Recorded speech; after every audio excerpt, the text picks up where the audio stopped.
Hello students, let us study about optical fibers.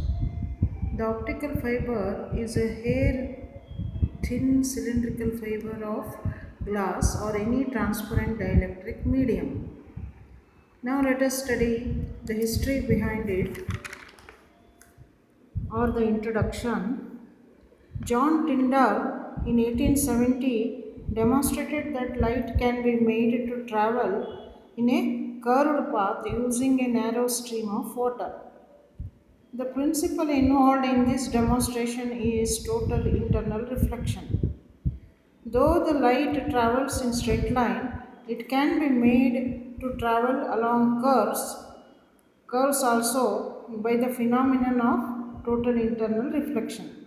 This is the starting point of optical communication. You might have heard about modern communication system, that is optical communication, which doesn't have any loss of energy. So the total energy is used up, that is sound waves are converted into electrical energy. Sound energy is converted into electrical energy. Later on the electrical energy is converted into optical, okay, or light energy by means of LED or lasers, and then they are sent within optical fibers, and finally they get transmitted into sound energy. So that is what the optical communication system. So this is the introduction of these optical fibers. So instead of using water as a medium for transportation of light, a sturdy, corrosion free material, glass, is used. The extensive research in glass technology made it possible to produce glass in the form of a thin wire called optical fiber and to use it in optical communication system. Now, so I told the principle of optical fibers is the total internal reflection.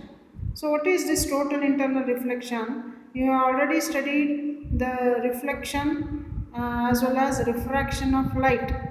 Okay, here let us consider the refraction of light. So, what is the refraction of light? When light travels from a denser medium to rarer medium, or rarer medium to denser medium. So, first let us consider the light traveling from rarer to denser. So, rarer means the medium which is having less density, and denser medium is having more density.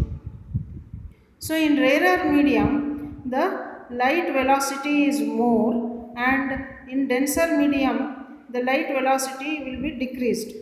Hence, the light ray bends. Okay, there will be bending. So, that is known as refraction.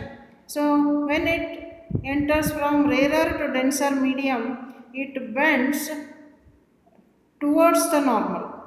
Okay,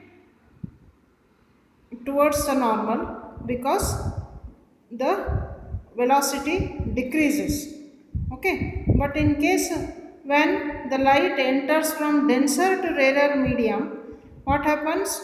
The velocity increases. Okay, denser the velocity is lesser, and rarer the velocity increases, the velocity of light increases, so hence it bends away from the normal. So this is the normal which is drawn into the surface which separates denser and rarer medium. Okay, it bends away from the normal. Okay, so the angle between the incident ray and the normal is known as angle of incidence, and the angle between the refracted ray and the normal is known as angle of refraction.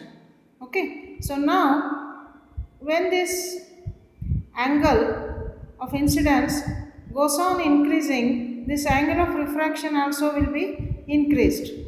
Okay, and at a particular angle, what happens? This R becomes 90 degree. That means this refracted ray grazes the surface which separates rarer and denser medium. Okay, and then angle of refraction will be 90 degree. So this angle is known as angle of incidence. Okay, where it enters from denser to rarer medium is known as critical angle. Now you should know the law of refraction, that is Snell's law, that is sin I divided by sin R, sine of the angle of incidence divided by sine of the angle of refraction is equal to a constant known as refractive index of the medium. So here we have considered from denser to rarer medium. So this represents the refractive index of the second medium with respect to first medium. So that can be written as mu2 divided by mu1, where mu2 is the refractive index of second medium with respect to vacuum or free space or air, and mu1 is the refractive index of the first medium with respect to vacuum or air, you can consider. Now, so when this angle of incidence becomes greater than critical angle, what happens?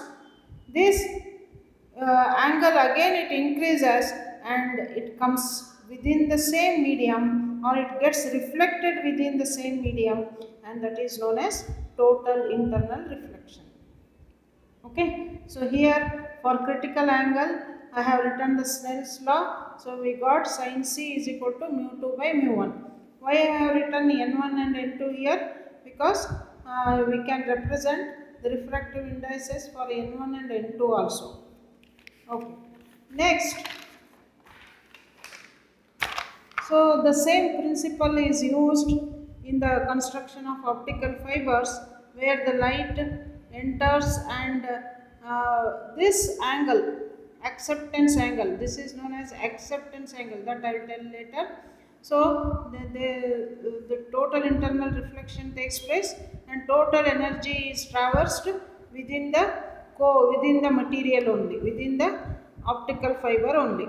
So this is the principle. Now what are the conditions for total internal reflection? The two important conditions to be satisfied for total internal reflection to occur are: light must travel from denser to rarer medium. So it should travel from denser to rarer. Okay, not from rarer to denser, from denser to rarer. And angle of incidence must be greater than critical angle. Then only we get total internal reflection. Now what is the structure of optical fiber? So the optical fiber consists of three parts. Uh, First one is core. You see, an optical fiber is basically made up of two thin coaxial solid cylindrical structures of highly transparent glass. So okay, so that is first one, core. So the center one is core. Okay, so it is the central solid cylindrical material made up of high quality glass or plastic material of higher refractive index. This is very important. So core is having higher refractive index, that is given by N1, and has a diameter of about 10 to 100 micrometer.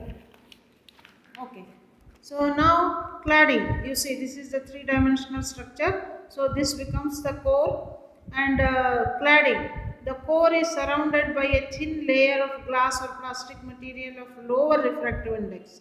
So cladding refractive index is little less compared to the refractive index of the core. Okay, lower refractive index than the core, and has a diameter of about 10 to 150 micrometer. So how the total internal reflection takes place?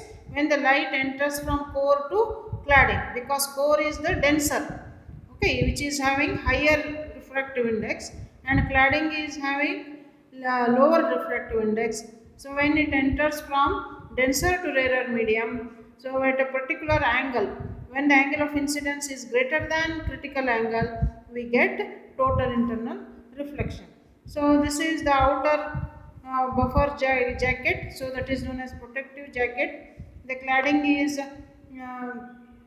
surrounded by plastic jacket called buffer jacket or sheet, which protects the optical fiber from scratches and moisture and provides mechanical strength.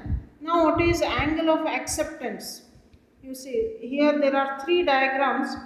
Okay, in the first diagram we have considered theta naught, a certain angle theta naught at which we are getting the angle of refraction here. That is when the light ray enters from core to cladding. Okay, that is denser to rarer medium. This angle of refraction becomes 90 degree. Okay, so this theta naught. Okay, so what is this theta naught? That is the angle of incidence from outer area. Okay, where this optical fiber is kept. Okay, let us consider this as rarer medium compared to this core denser. Okay, so here light enters from rarer to denser medium. Okay, here it bends towards the normal. This axis of the optical fiber forms the normal. So here theta naught is the angle of incidence and theta 1 is the angle of refraction. Okay, and now this angle is 90 minus theta 1 because this forms a triangle. So when this is theta 1 and this is 90 degree, so the total angle is 180 degree. So we will get this angle as 90 minus theta 1. Okay, when this is 90 minus theta 1, that is, let us consider this 90 minus theta 1 is equal to critical angle, so at which it grazes the surface, the angle, the refracted ray grazes or angle of refraction becomes 90 degree. Now, so this is the particular angle theta naught. If the angle of incidence becomes less than theta naught, okay, I will give you the examples. Angle becomes less than theta naught. First, let us consider theta naught as some value. So, theta naught is equal to some 20 degree and theta 1 it bends towards the normal. So, let us smaller angle 15 degree let us consider. Theta naught 20 and this is 15 and this becomes 90 minus 15. So, that will be 75. So, here let us consider C is equal to 75 degree. Now, theta naught, angle of incidence is less than theta naught. So, here we have considered 20. So, let us consider here it becomes 15. Okay, when this becomes 15, this also becomes lesser value. Okay, so let it become 10. So, then this becomes 90 minus 10 is 80 degree. So, here C is equal to 75 and this becomes greater than C. Okay, 80. So, greater than 75. So, when it is greater than C, then you will get total internal reflection. That means what? The angle of incidence must be less than theta naught only. It should not be greater than theta naught. If it becomes greater than theta naught, here you see. If it becomes greater than theta naught, for example, so here it was 20. So when this becomes 25 and here initially theta 1 was 15 and here this becomes 20. Okay, so 20 and here this becomes 90 minus 20 is 70. So 70 is less than critical angle, that is 75. So when this angle will be less than critical angle, will not get total internal reflection. So the light ray just the refraction takes place within the radar medium or it escapes outside. Okay, there won't be any total internal reflection. Okay, so that I have described here. So the same thing I have described here. So first case, if the angle of incidence at the entrance is theta naught, the angle of refraction at the entrance and core interface is theta 1. Hence the angle of incidence at core cladding interface is 90 minus theta 1. Say it is equal to the critical angle for core cladding interface, so that the angle of refraction is 90 degree. Okay, next. Second, if the angle of incidence at the entrance is less than theta naught, the angle of refraction also becomes less than theta naught within the, that is when it enters from rarer to denser, and hence the angle of incidence at core cladding interface will be greater than 90 minus theta 1. What is this 90 minus theta 1? That is critical angle or greater than the critical angle, and hence the total internal reflection takes place within the core only. So the third case, if the angle of incidence at the entrance is greater than theta naught, the angle of refraction also becomes r1 greater than theta 1, and hence the angle of incidence uh, is less than the critical angle, less than this 90 minus theta 1, and hence the light ray escapes outside. Uh, Thus, the angle of incidence at the entrance, okay, of the optical fiber must be less than a particular angle theta naught, where we observe the total internal reflection, that is the principle of optical fiber. This angle is known as angle of acceptance. So the angle of acceptance is defined as the maximum angle of incidence at the entrance of the fiber below which the ray continues to travel. That means the total internal reflection takes place, continues to travel within the fiber without any loss of energy. So what is acceptance cone? So if we consider on both sides, okay, so here also the light can enter, here also the light can enter. So thus that forms in three dimensions a cone, okay, a cone of angle 2 theta naught. So this is theta naught, this is theta naught, that is where theta naught is the acceptance angle. So this only within this cone the angle of incidence at the entrance will be acceptable to get total internal reflection. Okay, so this is known as acceptance cone. Okay, so what is acceptance cone? In three dimensions, any ray incident within the cone of angle 2 theta naught are accepted by the fiber and transmitted through it. This cone of angle 2 theta naught is called acceptance cone. Okay, let us end here the first class. Okay, thank you.